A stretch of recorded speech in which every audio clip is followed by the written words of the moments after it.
இந்த சீசன்ல first home match விளையாட போறாங்க பஞ்சாப் கிங்ஸ். சேட்டன் சஞ்சு சாம்சன் இருக்காருல்ல, ஃபுல்லா ரெக்கவர் ஆயிட்டாரு. கேப்டனாவும் விக்கெட் கீப்பர் பேட்ஸ்மேனாவும் இந்த மேட்ச்ல வந்து களம் காண போறாரு. இந்த சீசனோட அன்டிஃபீட்டட் டீமா இருக்காங்க பஞ்சாப் கிங்ஸ். இதுக்கு மிக முக்கியமான காரணம் 2 பேர் தான்.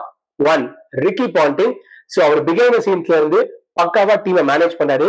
நம்பர் 2 நம்ம Shreyas Iyer, the captain, leads from the front தான் சொல்லலாம். டாப் ஆர்டர்ல பயங்கர சப்போர்ட் அவர் கிடைக்குது. ஒண்ணு ஆரியா ஆடுறாரு, அவர் விட்டாருன்னா சிம்ரன் நான் பாத்துக்கிறேன்ற மாதிரி அவர் ஆடி கொடுக்குறாங்க. ஈவன் மேக்ஸ்வெல் அண்ட் ஸ்டோனிஸ் ஆடலனா கூட பரவாயில்ல. இந்த சீசனோட second highest strike rate maintain பண்றது சஷாங்க் தான். சின்ன குழந்தைக்கு சாக்லேட் கொடுத்து ஏமாத்துற மாதிரி ஒரு 6 கொடுத்து அதே ஓவர்ல விக்கெட் எடுத்திருந்தாரு அசரங்கா. அவருக்கு மட்டும் இந்த மேட்ச்லயும் தீக்ஷனா கிட்ட இருந்து நல்ல சப்போர்ட் கிடைச்சுன்னா பவுலிங் டிபார்ட்மெண்ட் மிரட்டி விட போறாங்க. சோ ஸ்பின்னர்ஸ கொண்டாட போறாங்க.